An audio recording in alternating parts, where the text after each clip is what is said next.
There are stories that don't begin with perfect heroes, but with broken men, full of contradictions. Stories that remind us that God doesn't choose the strongest, but the most malleable. Jacob's life is not that of an invincible warrior or a wise king.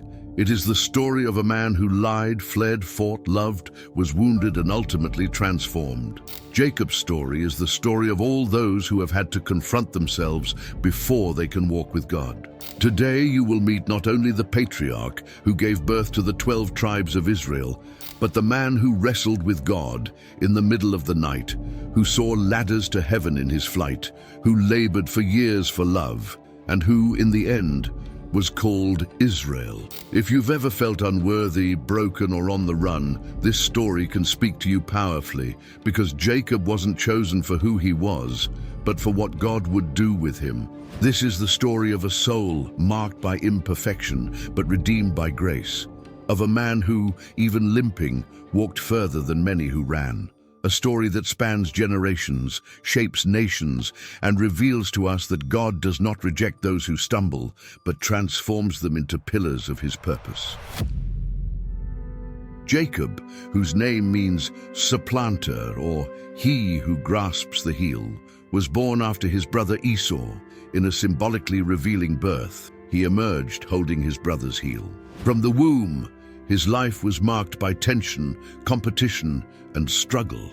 He was the son of Isaac and Rebekah, grandson of Abraham, bearer of an ancient promise that would change the history of the world. From a young age, Jacob demonstrated cunning and strategic skill, but also impulsive and deceitful.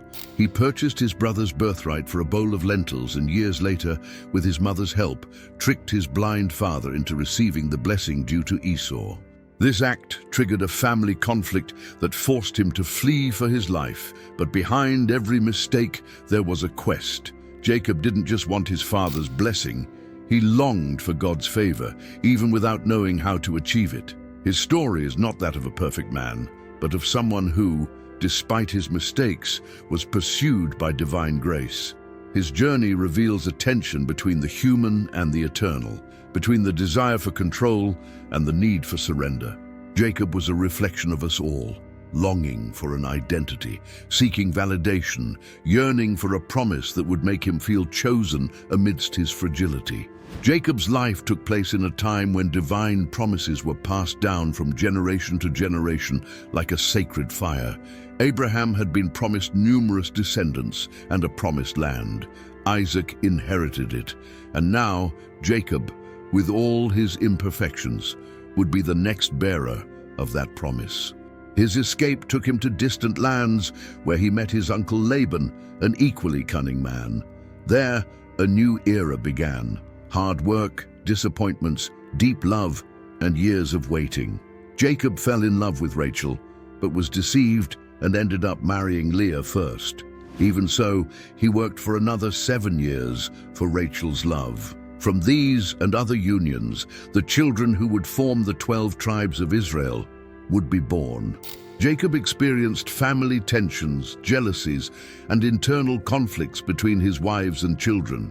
His story is human, full of light and shadow, but it is also a story of growth. The manipulative young man became a mature father, a broken worshipper, and a blessed patriarch. Every episode of his life, from his escape to his return, is imbued with the hand of God who works even amidst the most questionable decisions. His physical journey was also an inner journey. He went from fleeing the past to returning to confront it. Each step in the wilderness was a step toward his redemption. In foreign lands, he learned patience. In complex loves, he learned fidelity. And through years of labor, he learned humility. His journey reminds us that God's promises don't always come quickly, but they never fail. Jacob walked for decades under silent skies, but God hadn't forgotten him. Jacob's most complex and transformative relationship was with God. Unlike Abraham or Moses, Jacob didn't directly hear a voice from heaven in his early years, but he did have dreams. During his flight, while sleeping with a stone as a pillow, he saw a ladder connecting heaven and earth, with angels ascending and descending. There, God spoke to him for the first time, confirming that Abraham's promise was also for him. This experience marked the beginning of a spiritual relationship that would deepen over the years. But it wasn't immediate or easy. Jacob spent much of his life seeking blessings, protection, and human refuge. It was at Peniel, much later, that everything changed. On that mysterious night, Jacob wrestled with a man, a celestial being, an angel, perhaps a theophany of God himself, and would not let go until he received a blessing. In that encounter, he was wounded in the hip and from then on limped. But he also received a new name, Israel, he who wrestles with God. That moment symbolized the definitive intersection between the human and the divine. He was no longer the same. Also important was his relationship with Esau. Years after the conflict, Jacob feared the reunion with his brother. But Esau embraced him, wept with him, and there was reconciliation. This moment shows how God transforms not only individuals, but also broken bonds. Jacob was also transformed by his relationship with his sons, especially Joseph, and by his role as a grandfather to future generations. His family life was a divine laboratory of restoration, zeal, providence, and forgiveness. Jacob is one of the pillars of the people of Israel. His 12 sons gave rise to the tribes that would bear his name for centuries. His life was not only personal, but generational. What God did with him impacted thousands beyond his time. He was a man of visions. He saw heavenly ladders, angels in the camp, and wrestled with God. He was also a worshipper. He built altars, made vows, and returned to Bethel where he had encountered God. His spiritual life was a process, from deceiver to visionary, from fugitive to father of nations. Unlike more heroic figures, Jacob teaches us that God can use those with troubled pasts, that he does not discard the wounded or the disoriented. His greatest contribution may not be a single feat, but his ongoing transformation which shaped the chosen people. His every step became a prophetic echo. His every tear watered a future he could not yet see. He was a father, yes, but also a seed, a patriarch, but also a pilgrim of the soul. Jacob also left a legacy of consecration. He was one of the first to erect stone pillars as a testament to his encounters with God. His vows were sincere, and his faith, though often wavering, grew deeply. He was undoubtedly a covenant wanderer. He didn't found a city or build temples, but he built generations. Jacob was passionate, intense, and sensitive. He could love deeply as he loved Rachel. He could fear intensely as he feared Esau. But he could also persist in prayer as he did with the angel at Peniel. He was human, all too human. But he was never indifferent to God. His style was that of a seeker. He was never satisfied with what he had. He always wanted more love, more blessings, more security. Sometimes he sought by the wrong means. But God redeemed every step. His life shows that faith doesn't always begin with certainty, but with necessity. Limping, Jacob walked toward his future. This limp was the mark of his encounter with God. It was his weakness and also his glory. His leadership style was not imposing but persistent. He ruled not from thrones but from tents. He did not write laws, but his tears and prayers are still part of the spiritual identity of the Hebrew people.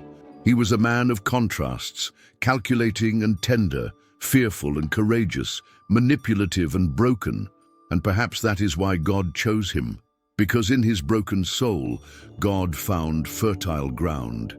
His style reminds us that authentic spirituality is not measured by perfection, but by the willingness to be transformed repeatedly by the hand of the eternal.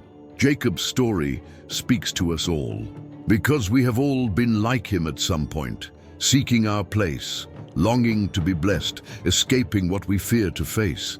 But it also shows us that God does not wait for perfection to initiate transformation. Jacob was wounded, yes, but he was also renamed.